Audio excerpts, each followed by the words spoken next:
Yes, we are live. We can start. Yes, you can start. Yeah, thank you.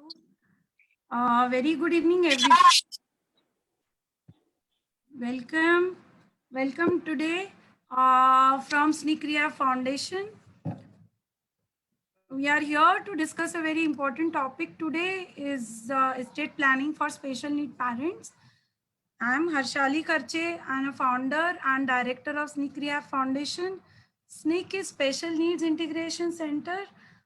We are working in various fields, like we are here to create awareness about various disabilities, sensitize the society about the inclusion, acceptance, and various interventions. To establish support system for parents in various areas like advocacy, emotional mental health, children's development and habitat like residential project and financial sector. Also, we would like to work on sensitization on government personals and eminent personality of the society about the challenges faced by special needs family, so as to help parents in every sector.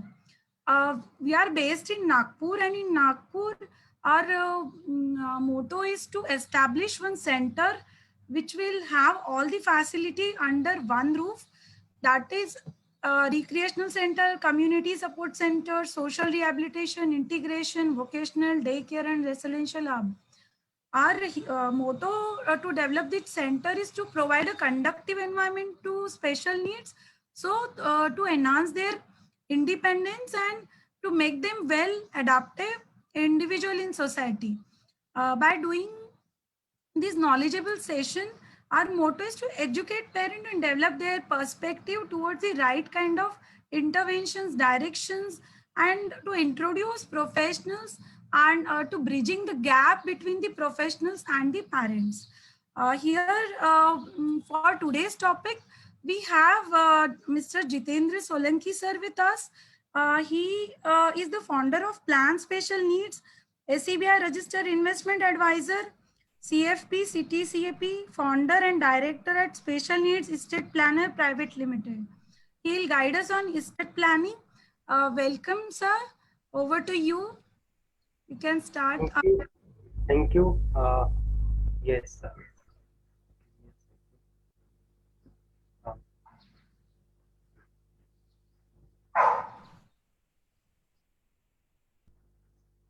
So welcome to all the parents. Today's topic, yes, is one of the important topics and one of the important aspects to be addressed. We're going to talk on estate planning. So I'll rather, call it an estate planning solutions, because we are not just looking at knowing what is the estate planning, but we are also looking what are the solutions to create a secure future uh, by addressing our estate planning needs. About us, so Special Need Estate Planners Private Limited, it's a company which we incorporated last year during the epidemic, and it's an organization which focused exclusively on advising special need dependent families on their estate and succession planning matters. So we have chosen the name Special Need Estate Planners Private Limited because, as I mentioned, we are focused exclusively on special needs parents families. Uh, Under this, we provide different range of services, right from addressing the estate planning issues, formation of trust, will, documentation, and also going ahead and managing trust affairs. I am one of the founding directors. With me, Dr. Shweta Solanki is another founding director, and we have a team of professionals from legal, financial, and other areas. About today's session, so we will gain an overview of key issues for consideration. What are the issues you should look at when we are thinking of estate planning? We'll understand will and trust, and we'll understand the other aspects like legal guardianship, letter of intent. We'll understand role and responsibilities of various stakeholders. Provide possible options for seamless care of special child post one's lifetime. Uh, Seamless transfer of assets for the benefit of special child, security of assets to be used for the benefit of special child, and how to ensure steady income stream to be used for the benefit of the child. So this is our objective today, and we are going to discuss on these issues. But first, what are the challenges as a special needs parent when you think about the main question, what after us, and what are the challenges you face, or I would say the issues you have to address. Maintaining quality of life for special needs child. So every parents want to ensure that our child should continue to get the quality of life we have been giving to our child. So that is one challenge. Equal treatment to siblings. So when there is a sibling, we do not want to differentiate between these two. So equal treatment should be given to siblings also. Adequate provision for special needs child care after them. So for managing special needs child affairs after your lifetime, the provision should be adequate enough. A proper structure for distribution of inheritance to the child. So you need to build a proper structure, a proper framework where the inheritance can be utilized for the benefit of your child. So these are Excuse the me, sir. challenges. Yeah. Sir, your voice is slightly breaking. I mean, if you can, that mouthpiece. Huh. One second. It's fine now. Yes, yes, better. Okay. So we are discussing on challenges, maintaining quality of life for special needs child, equal treatment to siblings, adequate provision for special needs child care after the parent's lifetime, and a proper structure of framework for distribution of inheritance to the child. So generally, as a parent, you always think that how should I start planning, or how can I identify what are the issues to be addressed. Now, in my book also, which I have written, I've created this timeline or the life stages of a special needs child, which become the basis of yours to identify what are the issues you have to address. This may include personal, financial, and legal. So if you look at, there are 5 life stages, right from minority, to adult living at home, your child living in an external living environment, the first parent death, the second parent death, and end of child life. So it's a complete life stages of child divided into 5 life stages, and each life stage has got a challenge to address. And that's where you identify. So if you can draw this timeline, you can actually identify what are the estate planning issues which you have to address and when it is going to arrive. Now, why estate planning? Why we say estate planning is so important, so critical? Why all parents should address estate planning issues. Maximize inheritance designated to heirs. So, whoever are your legal heirs, you want to maximize inheritance you are leaving to them. Review testamentary instruments. Now, testamentary instruments like your will, so they have to be reviewed periodically. They have to be changed as per your situation. Beneficiary designations and other documents. So there are some assets where beneficiary, you can designate your beneficiary as the final recipient of your money, like your life insurance. And similarly, there would be other documents. Determine guardianship of children. So who is going to be the guardian for minor child or a child with special needs? Who's going to be the guardian? So you have to determine, you have to appoint. Distribute assets to the beneficiaries. Sorry.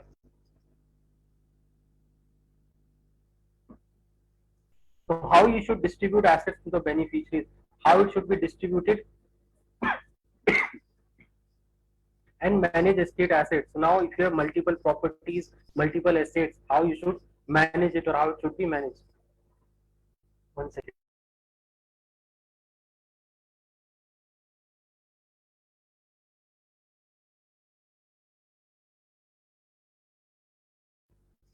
Sorry. So now these are key issues, key consideration when we think about estate planning. Why estate planning has to be there? Why every parent should be looking at estate planning, an important aspect of their planning for their future. The first element or the first tool is will.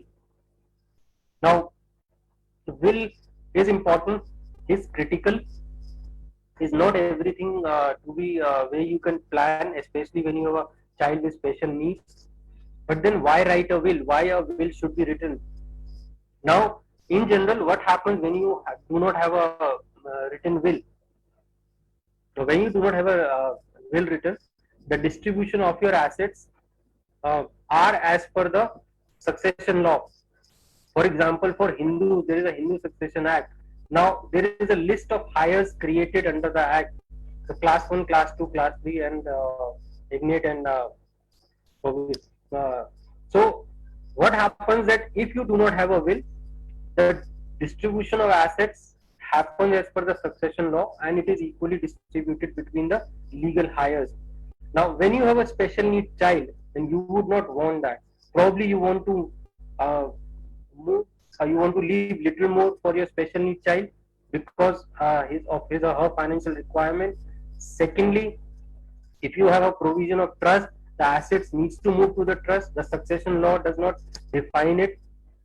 And third, as I said, equal treatment to siblings, and plus the procedure of claiming those assets by the families when you do not have a will might be lengthy. So that's where a will writing is highly important, and every parent should have a will written describing uh, how their assets should be distributed and creating all those provisions you require for your special need child. So why a will should be written? What do you do actually when you are writing a will? So provide specific bequest and direction in your will for the benefit of your special child. Now, any provision you are doing for your special child is a specific bequest. A specific bequest means you might have highlighted specific assets which should be utilized for the benefit of your child, and there might be directions you want to illustrate that how these assets should be utilized. So when you want to do a specific bequest, you write it in your will. Such bequest can relate to providing a corpus to be used for uh, to meet his or her maintenance and medical care and other special needs. So you can actually write in the will that how this bequest or the asset should be utilized, or the corpus should be utilized for maintenance, medical care, and other requirements for your child. Bequest can also comprise of home care in your residential property with attendance care, or the child to be housed in a specific home which looks after the boarding and lodging of such children. So you can have a specific bequest mentioning about the home care in your residential property. Then appointment of a legal guardian after the lifetime of your spouse. Now, you as a parent are legal guardian till your lifetime, both you and your spouse. But who's going to be the legal guardian after you? If you do not define in the will, the courts may decide, and it might take time for the courts to decide. The procedure might be a bit lengthy. Plus, there might be other issues. So you as a parent, you are the best person to identify the right legal guardian for your child, and when you have to appoint a legal guardian, you do it through a will. Setting up of a trust through the will. So if you have not set up trust in your lifetime, you can also set up a trust through the will. So when the will gets executed, the trust is set up and the assets move to the trust as per your direction in the will. Appointment of trustees, nominating successor trustees, appointment of a protector. So you can appoint people who will be managing the trust affairs, who will be related to the trust. So you can appoint them in your will. And provision of distribution of income of the trust for the benefit of the child. As I said earlier, distribution of your income of the trust for the benefit of the child can be mentioned in the will. So these are consideration when you are writing a will, and why a will should be written, because this is what you write it in the will for the benefit of your special needs child. Now think of that what law has when the will is not written, and law has got a very straightforward answer for this situation, that distribute among the legal heirs. Now look at what provision you want for your special needs child, which is not there in the law if you do not have a will. And that's why will is so important, because you need to have these kind of provisions for the benefit of your child. And how will the corpus be distributed upon the demise of the child? So once whether the corpus is in the trust, So after the demise of the child, how should the corpus be distributed? That also you write in the will. So will writing points to consider, now these are simple consideration. Mention disability of the child. So when you are writing a will, you need to mention it about the situation of your child. Appoint guardian for your child. Appoint caretaker of child if different from guardian. So there may be situations where you want to appoint a different caretaker than the legal guardian. Provision of asset distribution to the trust and to the remaining members. Mention other will if any. If you have written any other will, you should mention it. Provision of funds for paying expenses for child transportation or caretaker expenses in taking over the role after you. So how those expenses to be met, from which assets, from what corpus, so that you have to mention in the will. Checklist for creating an effective will. Now a simple checklist, that your will should be effective enough to prepare a list of all your assets and property after taking into account all your debts, liabilities and expenses, to get a clear picture of how you wish to distribute the asset. So you might have been running liabilities, you might have multiple assets, multiple properties. So you prepare your own balance sheet and then you decide how you want to distribute the estate to your loved ones. Make your intentions clear in the will. Will should be written in simple language. Your intention should be very clear. Do not keep any ambiguous clause. Avoid making errors. So when if you are writing your will, especially in your handwriting, avoid making too much errors in that. If you wish to disinherit any family members, state the reason clearly why you want to do so. Now, there may be situation where you think, for example, we do have families in the past where they have 3 children and one children was settled abroad, and the parents were managing a business in India, and they wanted to distribute everything to their 2 children in India, because the child who was settled abroad was good enough and well settled, and he actually didn't require those as the inheritance from the family. So they did this inherited in the will, but they also state the reason why so, and they have gone to an extent where they have taken an NOC from the child also. So whenever you wish to disinherit any family member, state the reason clearly why you want to do so. So making your intentions very clear in the will. If you leave more for the special needs child, clearly state the reason why you are doing so. Sign on every page of the will. Attach a doctor's certificate for authenticity of your sound state of mind. Let the executor know about your will so that she is aware. Whomsoever you are appointing an executor, and an executor is a very important role, he or she should be aware that you have appointed her or him as an executor in your will. Redraft the will every 3-4 years to accommodate any changes that may occur. So in 5 years, your net worth change, your assets may change. You might have properties which have been sold out, or you have bought properties. So ensure that you redraft the will every 3-4 years to accommodate whatever changes are happening, and take professional help to validate what you have written. So this is a simple checklist of writing a very effective will, which should clearly state the provisions for your special needs child financial requirements. Now, estate planning options. So what estate planning options you have? When I say estate planning option, means who should inherit the asset, or who should inherit the legacy. So you have distribute asset to sibling, family member for special need benefit. The other option is that gift, bequeath asset to special needs child directly and let it be managed by the legal guardian.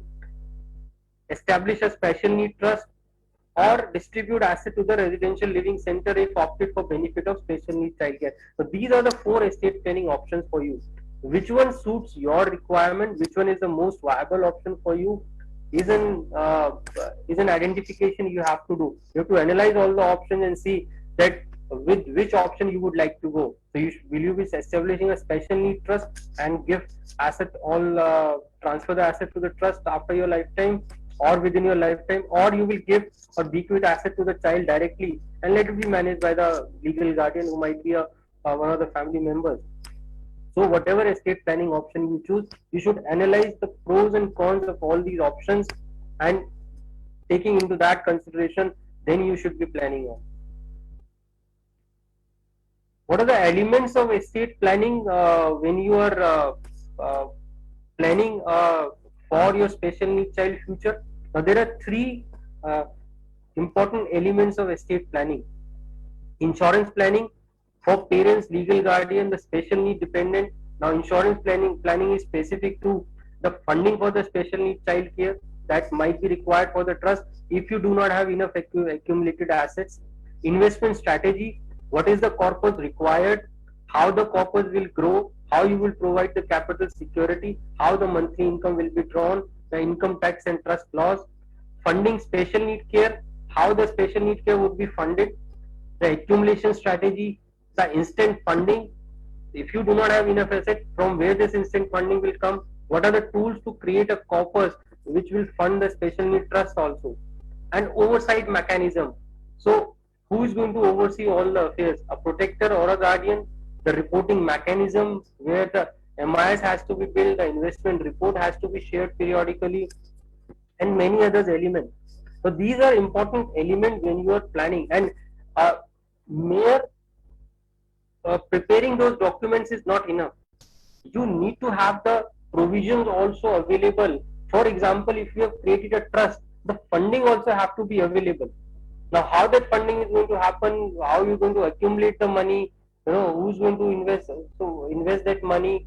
For example, if you are not forming a trust, you are giving it to, bequeathing to the child, which will be managed by the legal guardian, then the growth of that corpus, the capital security, how the monthly income will be drawn. So all these have to be taken into consideration.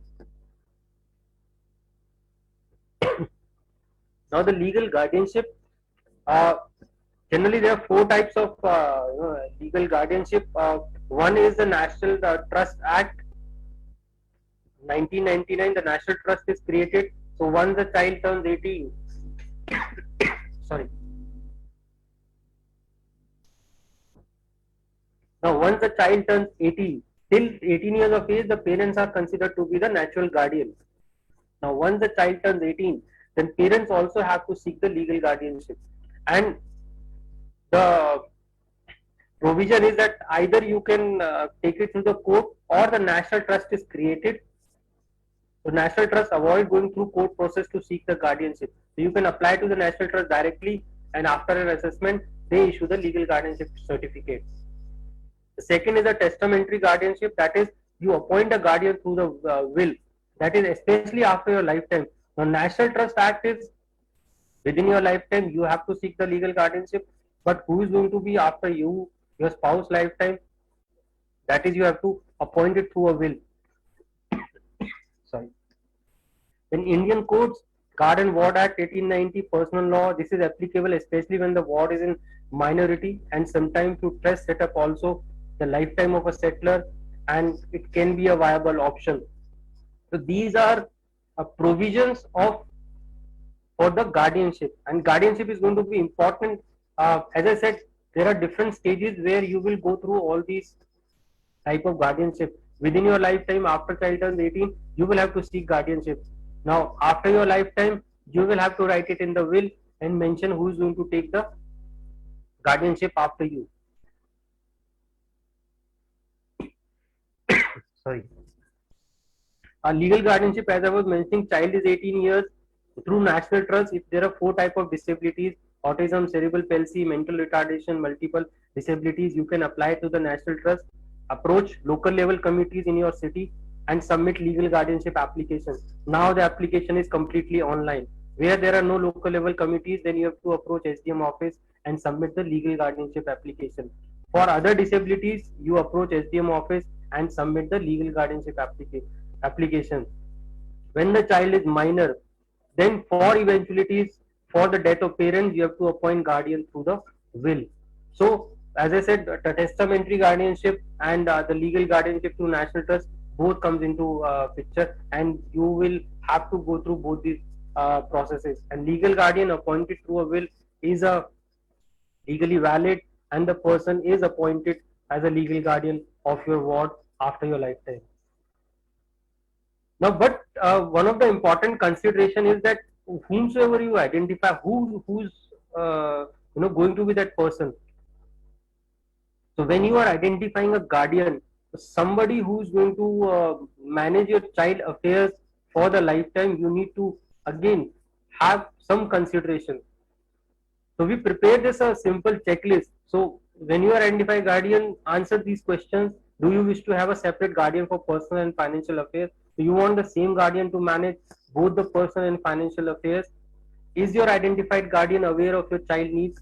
Does the guardian knows about your child requirement? Does your identified guardian know what changes they will have to bring in their life? Because you as a parent are managing your child affairs. Any guardian you appoint will have to make adjustment in their life. Have you considered the identifying guardian as a guardian of the sibling also? So if there is a sibling and for the minority, have you identified the same guardian for both the child? Where will your child live once the guardian takes your role? Now that's an important question to answer. Where will the child live? Is the guardian from a separate city or the child going to shift? How guardian will be paid for the cost they incur while managing the child affairs? Is your identified guardian a family member, friend, relative, or an institution? Though we do not have much of provision there, but it's important to identify that who's going to be that guardian. And lastly, if guardian known to you, then how your child respond to this person. So the adaptability, your child responds to the guardian. Uh, if it is not there, then it's going to take good enough time till the child responds to the guardian you have appointed. So all these questions are important one. And when you are identifying a legal guardian, especially after your lifetime, you should have a look at these questions, try to answer these questions, and see how you can make the guardian more aware about your child requirements if he is not that much aware. Which in large cases, if the guardian is outside the family members, right, then they are generally not aware as much as you are. The second is letter of intent. Now, it's not a legal document, but it's a very, very important document. The last slide we saw of the legal guardian. Now, the question comes in that, for example, if you have to leave your child to a neighbor for 4 hours, what verbal instruction you will give it to them? Now, extend it to the same neighbor for 48 hours or maybe 3-4 days. Then, what instruction you will give to them? And come to a situation where you will be leaving your child to be managed by someone else for the lifetime. Can you give instructions? Can you give verbal instruction? No. Then letter of intent becomes that resource which provides the information about your child to the next legal guardian or even to the trustees or any support or any person who is going to be involved in managing your child affairs. So in simple terms, this document is meant to provide extensive details about the care of the special needs child. Now, what elements it has? The components of letter of intent. What do you actually write in a letter of intent? About family, about members, about their history, your vision, the living of your child, daily routine, his habits, clothes and foods, your vision for lifestyle. So your vision, residential, current residence, your chosen option, what is not going to work for the child. Similarly on healthcare, the medication, the therapies, hospital visits, what did not work, social activities, sports, dance, vacations, extracurricular activities, education, special schools, special classes, vocational courses, religious, your child place of interest, likes, dislikes, and final arrangement. So if you look at this letter of intent document, it covers the complete life of your child, and somebody who reads this letter of intent would actually be more aware about your child affairs. And so the legal guardian, it becomes a very important resource for the legal guardian or the trustees who will manage the child affairs. And when they have this document in place, they would be knowing much more and decision making would be more efficient, especially in those cases where they have to take a decision, for example, about healthcare. Any medicine has to be given, whether that medicine has worked or not. If the legal guardian has that knowledge, then that decision can be taken much more efficiently. Now we come to the trust. What, why, and how. So why a private trust, why it should be formed, and then we'll talk about the estate planning solutions where this trust can play an important role, and how you can actually create an ecosystem which will ensure the security of the special needs child care. Fundamentals of a private trust. So there are two types of trust, public and private. We are discussing private family trust, which is created for any specific individual or family members. So there are four fundamentals of private trust. The first one is the author or settler, the person who transfers the property to the trust, or the person who creates the trust. When you as a parent create the trust, you are the author or a settler. Then the trustees, the person who are responsible for managing the trust, they are known as trustees.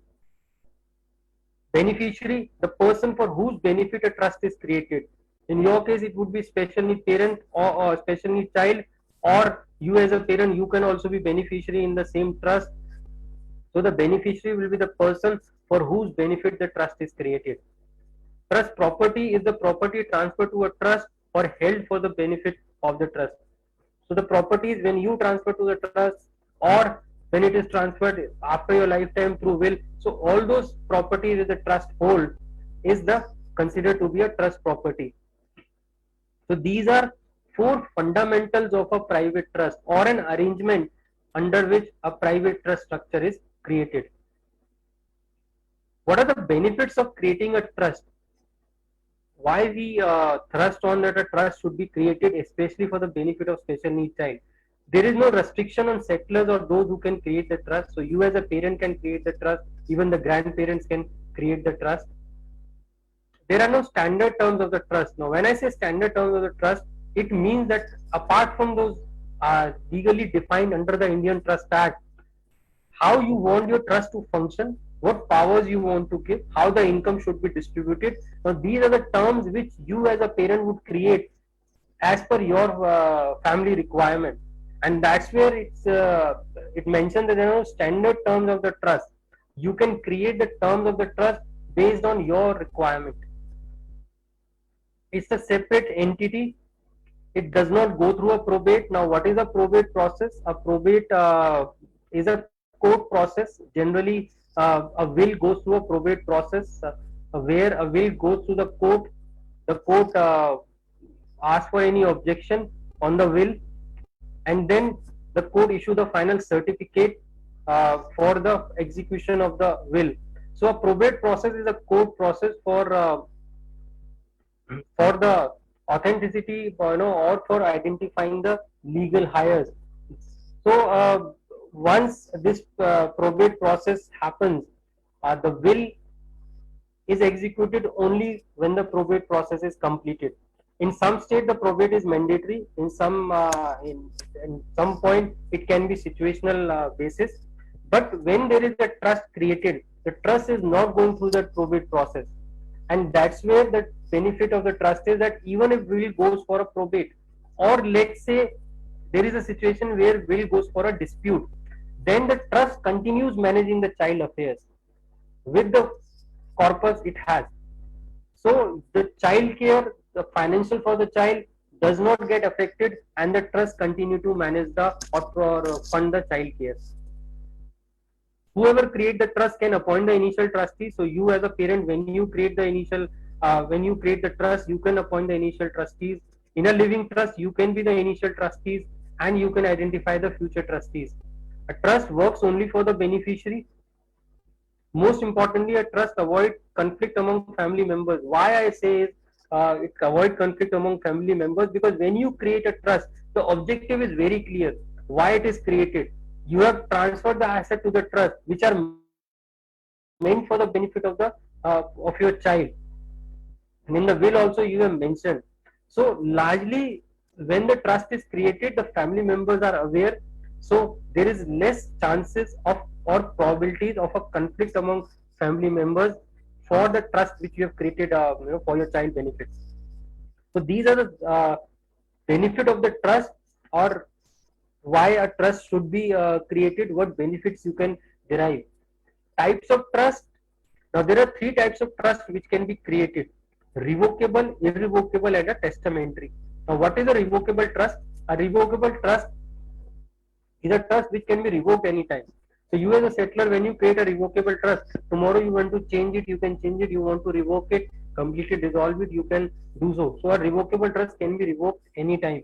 The asset ownership is unchanged. Largely in a revocable trust, the asset ownership is considered of the settlor only. Income of the trust is largely taxed as a settler's income. It convert to irrevocable on settler death as per the provision of the trust deed, and it is largely beneficial. Now, why a revocable trust is created? When you have to manage multiple assets in multiple states, you want to bring it under a single structure, but you want to keep the control. And when the special need child decision making is unsure, so there are things which you are unsure, where you want that a structure should be created, but you want to change it in the future, then you create a revocable trust. Contrary to this, there is irrevocable trust. Now, uh, an irrevocable trust, it cannot be revoked. Assets become property of the trust. So as a settler also, even if you transfer the property to the trust, you cannot revoke it, or you cannot claim them back. Tax is specific or discretionary, so the taxation is as per the structure of irrevocable trust, and beneficial for special children families, minor children, and business succession.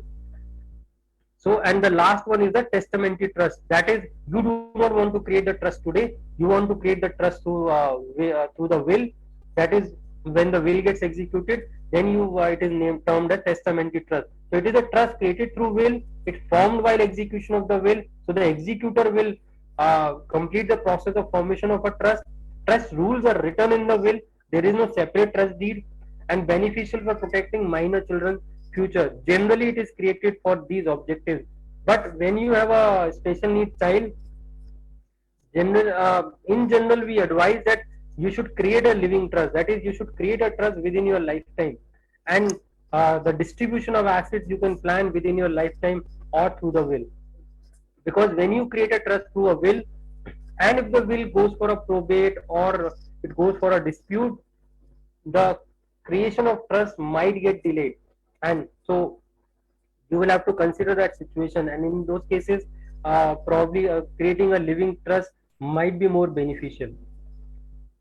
And now, who can be a trustee depends on the specific issues in the situation estate, but largely a trustee can be anyone: a trusted family member, friend, a corporate fiduciary. There are banks who provide trusteeship services. There are trust company like ours who provide trusteeship services, or a combination of individual and a corporate fiduciary. So you can have an individual also plus a corporate fiduciary serving. They both serving as a trustees together. So there is no legal foundation as such that who can be a trustee. The only legal foundation you might face from the perspective of the trustee residence situation. So whether it's a resident in India or NRI, so there you can face some foundation, but otherwise, as far as resident Indian concerned, the trustee can be anybody. Now, what is the role of a trustee? What does trustee do? Now, trustee is supposed to make profitable decisions for the entity under its authorization. So, trustee is supposed to make a decision only for the entity for which he is managing the affairs. Now, it's a legal relationship between the trustee and the settler. The settlers appointed trustees to manage the trust affairs. So, trustee is supposed to make profitable decisions for the entity or for the trust under its authorization. It is a legal relationship between the trustee and the party. So when I say legal relationship, once any family member, friends, or even corporate accept the role of a trustee, then they are bound to follow the the trustee rules, and that's where they can be held legal liable for any wrongdoings. And usually the trustee is not to make any profit for himself using the resources of the trust. So the resources of the trust are for the beneficiaries, and the trustees are not to make any profit for themselves. So they as in the first sentence, they are supposed to make profitable decision only for the entity under its authorization. So they are supposed to work for the beneficiary objective. I would say largely any family member, friend, or anybody who's appointed a trustee, the way you as a parent are thinking long term, the trustee also has to think that long term, that what's going to happen after them, how should the corpus should be utilized or how the corpus can sustain for the longer term for the trust to manage the child affairs.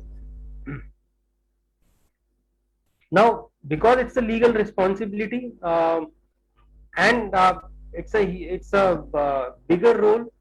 So when you are identifying a trustee, especially from the individual, whether a family member, friend, there are certain qualities you have to look at. So what are those? Know how to, the trustee know how to manage fund investment, account, taxation matters. We are not saying that trustee is supposed to know everything, but a trustee is supposed to know that who are the right professionals who can manage these. So he should know how to manage, these affairs. He should know how to manage relationships. He should be sensitive to special needs child, keeping good relationship with other professionals. He is one of the trustees. He will have to make decisions along with other trustees. So keeping good relationship is one of the qualities you look at. Avoid conflict, no profiting from the trust for his own benefit. Beneficiary care top priority. So when you have a special needs child, care for which the trust is created, the trustee, as I said earlier, has to think long term. It's a beneficiary care. So how the corpus going to sustain longer, how the income should be distributed. So all these a trustee should be able to decide on. He should be thinking long term. Individual versus corporate. Though I have given a difference, individual maybe in experience will have to understand the role first. So when, especially when you are appointing a family member, friend, relative, they might have to understand the role first. What actually is involved in this role, and then they would be able to take the responsibility. For corporates, they might be experienced in managing trust. They would understand fully the role of a trustee, and that's where we said that a combination of individual and a corporate can be a good viable option for managing the trust affairs. Preferred trustees are largely family, friends, relatives, but when you are preferring them, assess how much they know about the trustee role, and then you identify the right trustee for your trust. Role of a professional trustee, especially the corporates who are appointed as a professional trustee, what their role? So professional trustee role is to check that the interests of the beneficiaries are considered, the assets of the trust are protected for those beneficiaries, and the trust is running correctly. So they are supposed to manage the trust affairs. Professional trustee usually charge fees on the basis of holding the position of trustees. They will charge fees, but they will manage the trust affairs. They will ensure that the interest of the beneficiaries is top priority and the trust is running correctly. So they will manage the day-to-day affairs. Plus, they also would be thinking from the long-term perspective. What are the advantages of a professional trustee? Would generally be well acquainted with the trustee duties. So whenever you are appointing a professional trustee who already is functioning as a trustee in different trusts, they would be knowing, they would be well acquainted that what are the trustee duties. So managing those day-to-day affairs, meetings, conducting meetings, decision making, so they would be well aware how the record keeping has to be done, how the finances have to be managed. By a professional trustee assisting in all trustees meeting their obligation, the chances of successful alleviation of sham trust are decreased. So basically, when you have a professional trustee, somebody knowing the trust affairs, knowing the role of a trustee, well acquainted with trustee duties, the chances of sham trust are reduced. Now it depends on the structure how we create. Who are appointed as a trustee. A combination of individual and professional trustee can be a good option. And trustee are personally liable to all the benefits of a trust. So they are in an arrangement. They need to manage the affairs, and they need to manage the affairs for the benefit of the beneficiary. Now coming to the taxation, how is private trust taxed? I won't go deep into it, but largely the income of a trust is assessable upon the trustee in their representative capacities. Now, trust does not have an income tax of its own. So the income tax is largely dependent on the beneficiary, or it is taxed at the maximum marginal rate. That is the maximum the maximum rate of a income tax of an individual. Specific trust. Now the trust income is taxed based on the structure. Specific trusts are those trusts where the income is clearly defined. So suppose you have two beneficiaries and you have defined in the trust deed that 60% income should go to one individual, 40% should go to other, then it's a specific trust because income is defined. In that case, the income of the trust is taxed at the rate applicable to each of the beneficiaries and is recovered from representative assessee, which is a trustee. So the trustee filed the income tax as in the capacity of a representative assessing, and the income tax rate of the beneficiary would apply because it is considered to be the beneficiary income. If it's a discretionary trust, that is, if the income distribution is decided by the trustees, it's not defined in the trust deed, then largely the income is going to be taxed at the maximum marginal rate. Though there are certain benefits given under income tax for this structure also, but largely this is how the income tax of the private trust especially is taxed. So taxation of private specific trust, maximum marginal rate. Trust has, if trust has business income, then also the maximum marginal rate would apply. If the trust does not have a business income, the tax rate is applicable to each beneficiary and at rates of an association of person, because in the income tax a trust is treated as an AOP. So there are benefits given that if it is a trust is only declared by will, it is exclusively for the benefit of any dependent relative, or is the only trust declared by the settlor, then it can be the income tax of that trust can be at the rate of association of persons, which is largely the rates of individual income tax rates.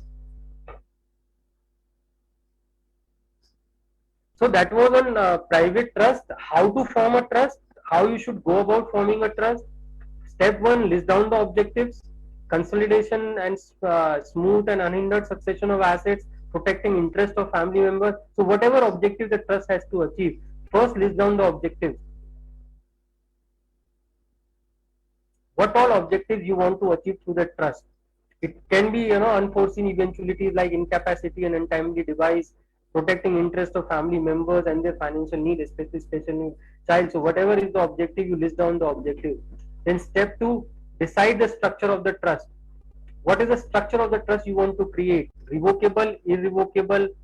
So what is the structure you want to have? Decide who will be settlers, trustees and beneficiaries. Then decide on asset to be transferred to the trust, when in your living or through will. When you have worked on 4 steps, translate this intention into a trust deed, then draft the trust deed and register the trust deed to form the trust. Though registration of trust deed is only mandatory when you have immovable trust involved. If it is only movable assets, then the registration is not mandatory. It can be notarized also, but largely we advise that whenever you are forming the trust, register the trust deed. Now I'm going to speak on more on creating that ecosystem, because having this document prepared, having that structure is fine, but there are different stakeholders involved in special needs child care.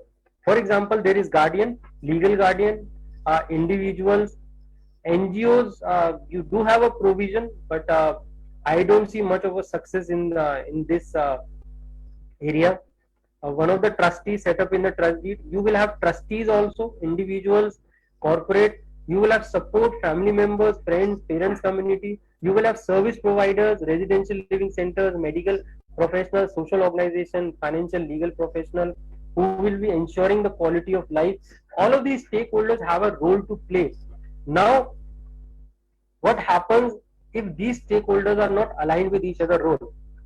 So the decision making, it can impact the decision making. For example, tomorrow, if there is a health emergency for the special child, the legal guardian has to take a decision, and the funding has to be provided by the trust, and the service providers would be working towards it. Now, if there is no alignment between these stakeholders, the decision making get delayed. The legal guardian wants to know why this situation have arisen. The trust would want to know why this amount of funding is required. So an alignment is not there, and that's where we say that ecosystem you need to create that kind of a framework which can ensure the security for the special need child, the decision making for the special need child. Now, what this ecosystem is all about? In this ecosystem which we propose, the trustees create set up contracts with different stakeholders. They will set up contract with service providers who will provide either complete services or maybe limited services. They will set up contract. They set up a review and monitoring system where the medical professionals or the other professionals will also be involved, providing the periodic reports, and these reports are shared with the person or the members who are overseeing the affairs. Can be the guardian, it can be the protector. So when you have this kind of an ecosystem built up, then all stakeholders are aligned with each other. They know why, how the care is being done for the special needs child. Whenever there is a decision making, it is updated to all the stakeholders, and a periodic review system can ensure that if there are any changes to be made or is there any issue involved, uh, the trustees, the service providers, the guardian, the protector, or the support for the child, everybody is aware of what needs to be done and why it has to be done. And that's where we say that only creating the framework is not the complete solution. You need to come up with an ecosystem, and that's where we are working towards it. As from Special Need Estate Planners Private Limited, we are creating this ecosystem with families where it ensures that even if somebody moves out, there are people involved in or the different stakeholders involved. They can manage things more efficiently. I'll do a case study to show this how this ecosystem works. But first of all, to identify, how much funds is required for the trust funding, and it's not only the special needs child care fund. How you actually identify that how much money you should leave, for the trust? What is the money the trust require, or what is the corpus trust require? So I'll present you a case study. Vicky, 27 years old, is a special need adult. Gaurav wished to estimate corpus required for his lifetime care. We assume that Vicky life expectancy is going to be near 70 years. An average inflation of 7% is assumed for increasing expenses year on year. This inflation we can take as per, it can be 7% a general inflation, or it can be inflation based on different heads of expenses. Assume a growth rate of 8% on the corpus. Now, this is a chart, the expense sheet we generally use for with special children families to manage the special child expenses. So you can see living expenses, day-to-day care, personal need, cost for schooling, healthcare, social recreational. Now, for Vicky, the monthly expense comes to 58,000, which means Vicky yearly expenses 6.96 lakh per annum. Now, Vicky's age is 27, life expectancy is 70. That means we are the Vicky's parents, Gaurav, need to provide corpus for 43 years of Vicky lifetime. And when we calculate it, taking inflation into consideration, 2.47 crore is the corpus which Gaurav needs to have today. In an eventuality of death of Gaurav, this corpus should be available to the trust for managing Vicky's financial affairs for the lifetime. But when there is a trust involved, there can be some additional expenses.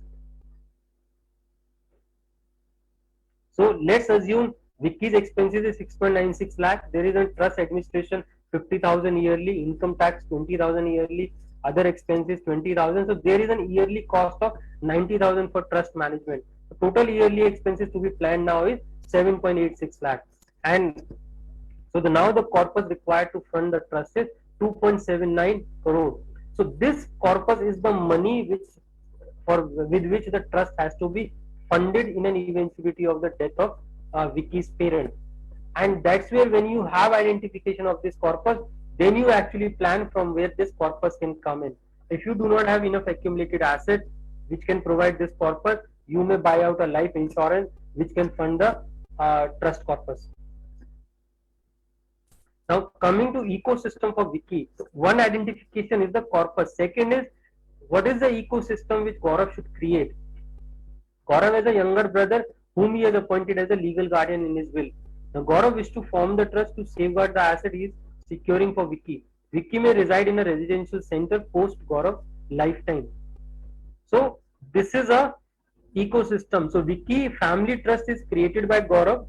Gaurav and spouse are the initial trustees. They appoint future successor trustees. They set up terms and conditions of the trust.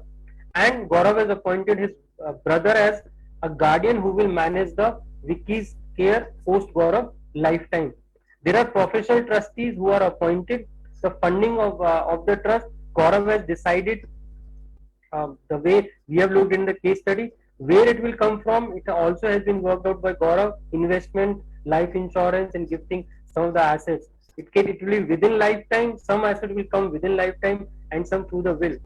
Now there are professional trustees appointed who will manage day-to-day affairs. They will set up contract with the service providers. Now the trust, the contract is set up with the service providers for receiving special need care services. Now through this contract, there is a periodic review system is created, and this information is shared with the guardian, with brother, who will be aware of what's happening with the Gaurav lifetime care. On the financials, the trust will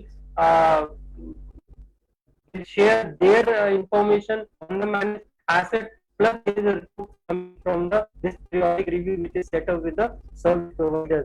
So there is an ecosystem, there is a mechanism which is created where the stakeholders, be it trust, be it residential center, be it legal guardian, they are well aware of on a periodic basis how the care is being done, and at certain point of time, if certain decision has to be taken, they are well aware of why this is a decision has to be taken.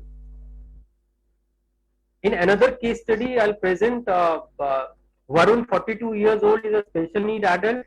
Varun father Ravi, 75 years old, and wish to plan for Varun care. Varun mother died 10 years ago, and immediate family member available is younger brother who is an NRI. The brother's son is also NRI, but Ravi wished to involve him to oversee Varun care. Ravi wished to have Varun stay in their existing residential home. So what structure Ravi will create? So Ravi will create a Varun family trust. He himself is a settler and a guardian now. Appoint future guardian caregiver.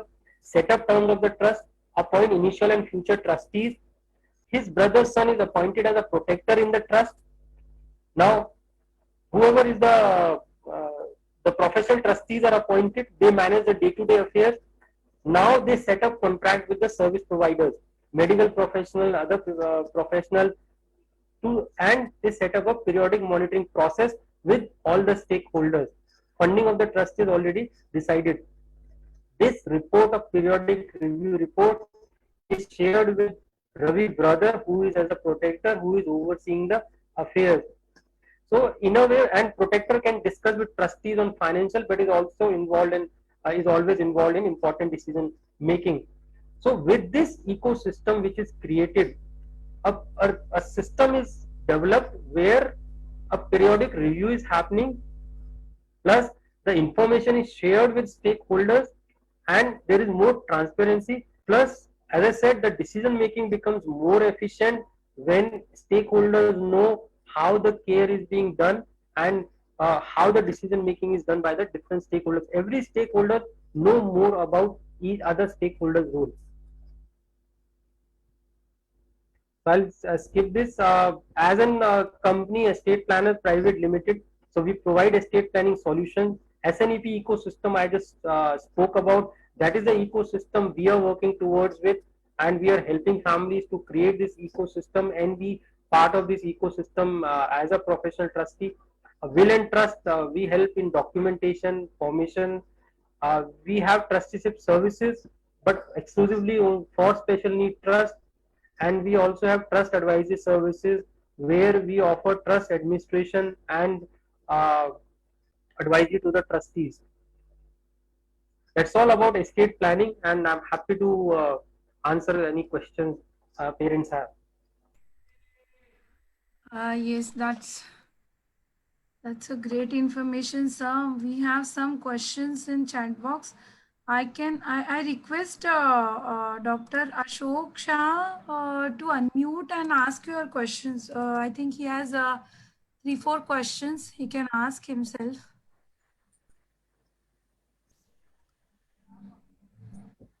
Hello, sir. Yeah, Yeah. randomly it is coming. Let's go to.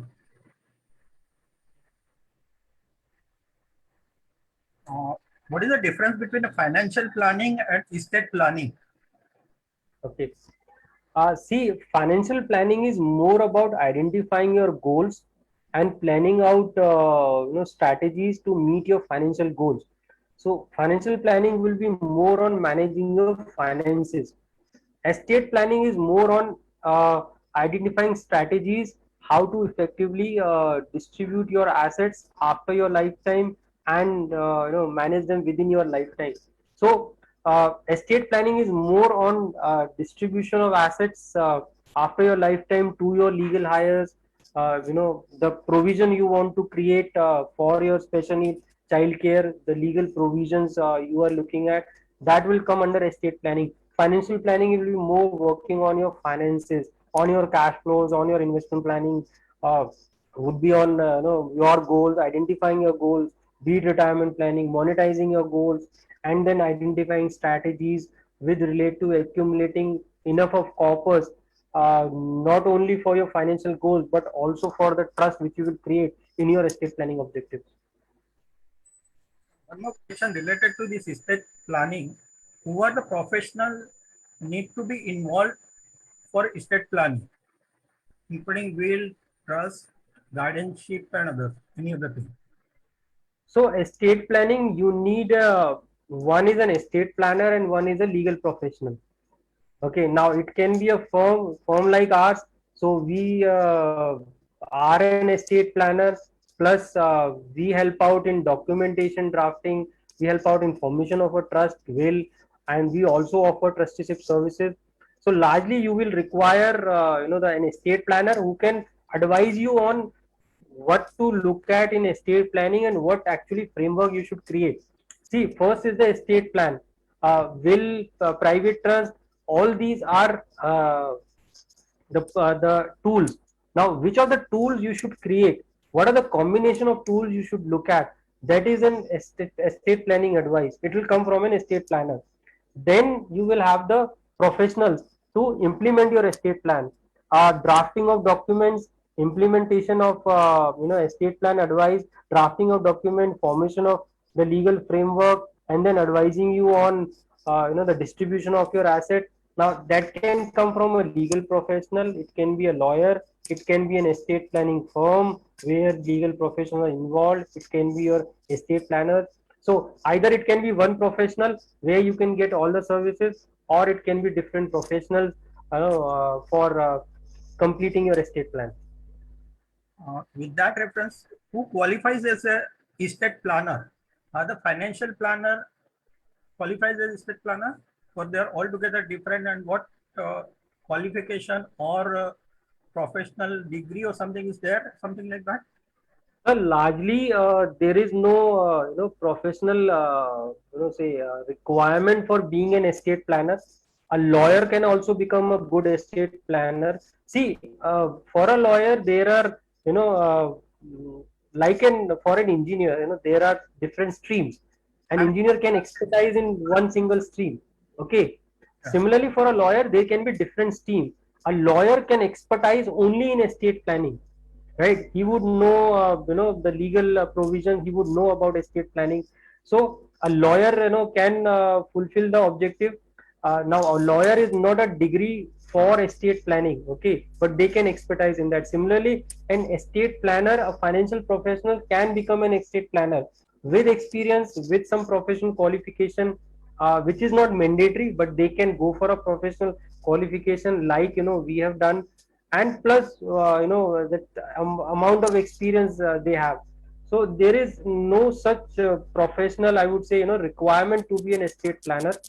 But yes, when you are identifying an estate planner, the amount of knowledge they have, the information they share with you, it can tell you that whether you are hiring the right professional or not. One more question on the guardianship. Once you take the guardianship, parents, and one of the parents no more, then through the will he changes the guardianship to somebody else. Do we have to go back to the national trust to make the changes in the national trust there that the guardianship has changed in the for this child? You can just notify, sir. You can just notify to the national trust that this is a through will this person has been appointed as a legal guardian. You can notify them; they will accept it. And is the funding by the relatives or others in the what is called as a trust, revocable trust? Is it rather funding? I'll say gifting. Does it that amount becomes a tax free for the trust gift? See, a trust is largely treated as an AOP, Association of Persons, and gifting by blood relatives will not come under income tax provision for a private trust. Okay, so if it is from blood relatives which are notified by the income tax, the list of blood relatives, if the gifting coming from the blood relatives, then the taxation, the gift tax impact, the trust won't have that impact. Okay, of gift tax if it is coming only from the blood relatives. You mean the relative of a beneficiary?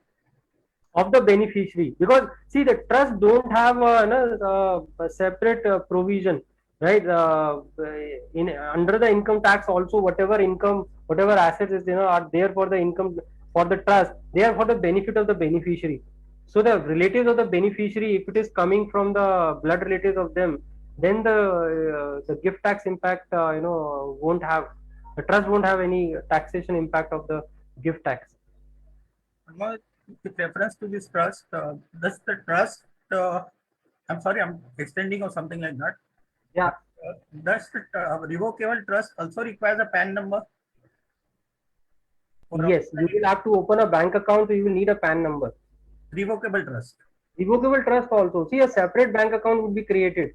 But you said a revocable trust, so the taxation becomes the one who forms the trust. Taxation from the taxation point of view, what income tax rate will apply, that is a different thing. But you will file it as under the name of the trust. But the tax has to be paid by the settler in revocable trust.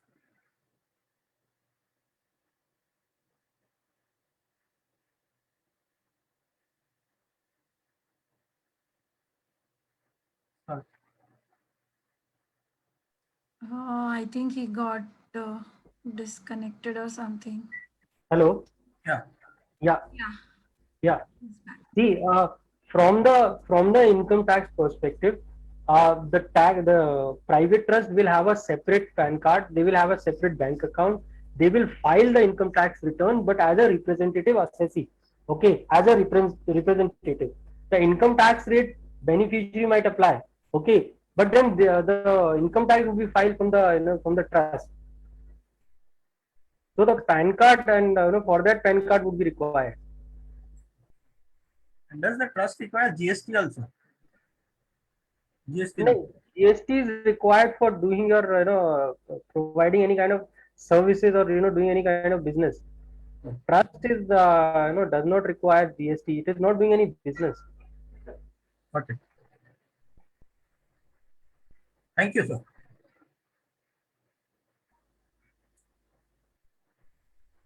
Roderick sir want to ask one question on similar line. Yeah. Yes, sir. Something on the similar lines what Dr. Ashok was just inquiring. Yeah. Is like sometimes like you open a trust for a child with certain implications in mind, and sometimes there are corporates who have CSR initiatives. Okay. Yes. Now, when these corporates deposit through their CSR initiatives, what are the repercussions to those corporates as well as for the trust? See, it's a private family trust. Okay. Private family trust is like your private money, right? Now, as I said, anything coming from a blood relatives, it is there is no taxation impact, gift tax impact, but it's not a charitable cause. So under CSR, a corporate won't be able to fund a private trust. They might provide money to a public trust, because public trust is for charitable cause. Private trust is not for a charitable cause. So whatever fund they provide to a private trust won't be available for them under CSR activity. Okay, so basically, what kind of trust needs to be formed? For example, like and further on, if we look at coming up with some things like jointly for the kids kind of a thing, like some activities to do together, and wherein funding from CSR comes as an initiative. So rather than a family trust, what would you suggest? A charitable trust. A charitable trust would do. A charitable trust registered under registered under income tax as a charitable trust. Then you get an exemption from income tax on the amount of money you are receiving as donations. It might be coming from CSR activity. So basically, if a family trust can be converted later on to a charitable trust? No. No. They both are Okay. different kind of trust. They both are different kind of trust. Okay, fine. Okay, that's all. Thanks, Mr. Jitendra. Brian, in the charitable trust, the beneficiary are multiple or not known. In the family trust, the beneficiaries are your own kids. That is the difference. Yes. And in charitable trust, you will not have any hold later on. Yes. And will you just tell me the step after forming a trust? Probably we need to register under a charity commissioner. No, not the family trust. Not the family trust. Okay, and how do we apply then for a PAN card? And PAN card you apply under income tax. Yes, the way you apply it for your individual PAN card, the similar way you apply for your trust, private family trust. If it is not registered, who will take the cognizance of it? No, see, for PAN card you don't need to register it under an income tax now as a charitable trust. That is not a requirement for a PAN card. Just PAN trust. card is an identification, for your income tax, assessment. Okay. So you need your trust, see, the income tax registration of the trust is of the public trust for getting an exemption on the donation that public trust will receive. So whatever donation it will receive, public trust, because it is registered under income tax, the income tax implication won't be there. Those are exempted. A private family trust cannot register under income tax as a charitable trust. So for PAN card you don't need to register mandatorily with as a charitable trust. The objective is completely different. The moment you have a trust deed, apply for the PAN card. And this family trust, does it always go for audit or it can be regular income tax also? Depends on the income it generates. It goes for audit above a certain income level. I think it's it's around 40 lakh, I guess. 40 or 50 lakhs. See, we are considering whatever income is in the trust has, it is considered as a beneficiary income. Okay, so it will go under income tax, for audit after a certain income level. Till then, it is a regular income tax filing. Sir, can the PPF amount be transferred to the private trust of the beneficiary himself? PPF Yes, of the beneficiary himself. It can be transferred. There are no tax implications? No tax implication. Which are the insurance policies where you can get an annuity, continuous annuity on for the child? I mean, for the benefit of the child or for the benefit of the trust. There is only one annuity product by LIC where the annuity is also paid to the special child after the parents, and that is Jeevan Shanti. Apart from that, there is no other annuity product, as far as I know, where the benefit is also paid to the special child after the parent. So the first annuity would be, come to you, and then it will come to the special child after your lifetime. What about the Jeevan Aadhar and the Jeevan Vishwas? Those have been withdrawn. Those policies have been withdrawn now. Okay. The people who have already invested in that, they will still be running or they will be discontinued? When they still be running, they will be deriving the benefits. Which insurance policy you said for annuity? Jivan Shanti. Jivan Shanti. Jivan Shanti. Can this Jivan Shanti be taken in the name of a child so that he gets the benefit throughout his life? No, no. It cannot. First, you will get the annuity. After your lifetime only, it will come to the special child. No. Any other annuity scheme where the taken in the name of a child and it continues for his life? No, no, no. That means Jivan Shanti will give annuity only after the death of the proposer or during the lifetime of the proposer also? After the death.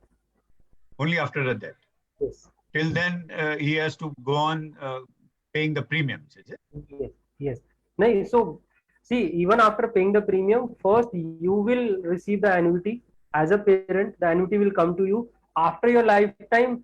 After the parent's lifetime, then it comes to the special child.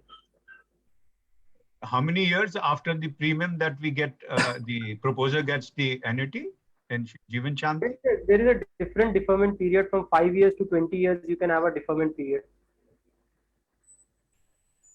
Just elaborate it. What do you mean by deferment period? Deferment period means after paying the premium, after how many years, or basically, after how many years you start receiving the annuity. So it can be 5 years, 10 years, 15 years, and 20 years. So you can continue paying premium for 20 years, and after that you start receiving the annuity. So there is a specific age. It start from 40 years. So after 40 years of age, you can decide your deferment period from when you want an annuity. So it can range from 5 years to 20 years. Till the time you pay the premium. After that, you start receiving the annuity. What will be the ideal premium amount for a return of annuity of say about 50,000 rupees a month? Our numbers, I would, not be knowing, especially in the deferment period. But consider that annuity rates are around 6%. That is the general annuity rates, which are hovering around today. And for special child, the annuity rates, might be a bit higher than general annuity rates, which are, available. And the annuity is taxable as your income. Okay, so it will be added to your income, and then you will have to pay income tax as per your income tax slab. But annuity rates are not very high. So that's, and second is it is fixed for the life term. So that's why we say you can't plan everything through annuity, because after a certain time it will shortfall of your requirement, because there is no adjustment for inflation. Right. Okay. Then which other financial investment should help in the SIP. SIPs? That is the only one, or Then make it SWP. okay? So those are the strategies you have to draw, based on when do you want to meet up and how it should be done. So these are investment strategies, plus, whatever investment variable you choose based on your risk tolerance. You look at accumulation strategy, and then your distribution strategy also based on, your requirement. Then you decide. It can be mix of fixed income plus variable, income instruments. And the last question, can I? Sorry, can a private trust own a property on which he can get it can get interest? I mean, the interest income or the rental income? Yes, a private trust can own a property. Can we transfer agricultural land to the trust? Agriculture land to the private trust. Yes. I'll have to come back on this, legal advice on that. I'll come back on this, whether you can transfer an agricultural land or not. I Okay, have there a is question. one question. Like whatever we have discussed, no, is this applicable even for NRI special needs? I mean, US citizen special needs child whose parents are of Indian origin. Is it? Yes, if you have assets in India and you want the benefit of those assets to be derived by your child staying in US, yes, you can create a private trust in India, which is managed by the trustees in India, and the income, the benefit of that can go to the child. The only thing which will come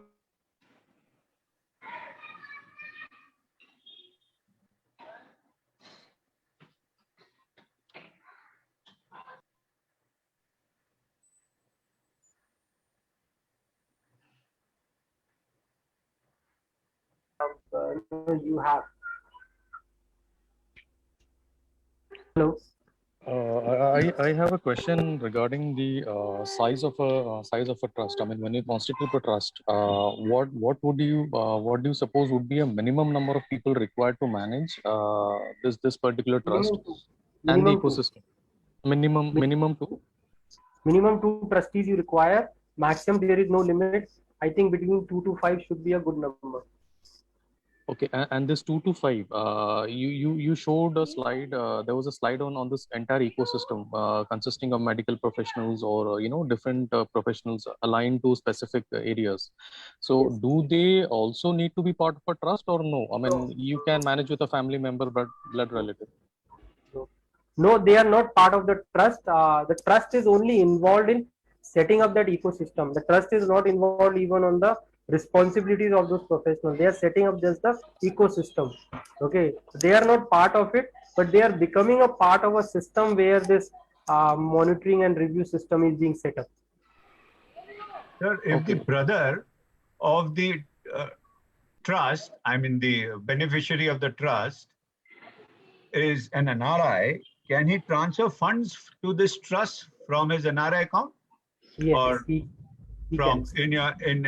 in dollars or in pounds or whatever? See, the funds are coming from blood relative. It's perfectly fine. Okay, the blood relatives can transfer the funds. No issues. Then does the trust require to take an FCRA for that? Whatever laws are applicable, and what is the procedure, that procedure will have to be followed. Funds can be transferred. Okay. Thank you. Thing else about the immovable property. When it should be transferred to the trust, when we are living or after the or through the will, what is beneficial, and can it be transferred to the revocable trust as well? See, revocable trust you can transfer, but as I said, any income of it is drawn because revocable trust is largely in the control of the settler itself. Okay, so from income tax point of view, the taxation would be different if the real estate property is drawing an income. Other question on that, when it should be transferred. So there is a cost implication when you transfer in your lifetime. So you have to pay the stamp duty. Okay. Looking at completely the objective, if it is very important, you do not want to get into any kind of dispute for that property, you can transfer in your lifetime, but then you will have to pay the stamp duty. The implication would be there. Coming through will, it is a succession. Then the cost is much lower. So that's the difference between when you are transferring in a living and when you are transferring, when you are through your will. So now you need to decide based on, how important it is to transfer this property within your lifetime. So if you want, these assets should be transferred within your lifetime, let the trust manage everything. You can transfer it, but you'll have to bear the stamp duty cost. So for revocable trust, the transferring is absolutely, it's only on the paper, it's not actual transfer. For revocable trust? Yes, if you have transferred the property. Sir, revocable trust may largely, I would say it won't benefit much, unless and until you have created a provision where, it becomes an irrevocable trust. So you can do that. But yes, the actual transfer might not be required when it is considered as a settler asset itself.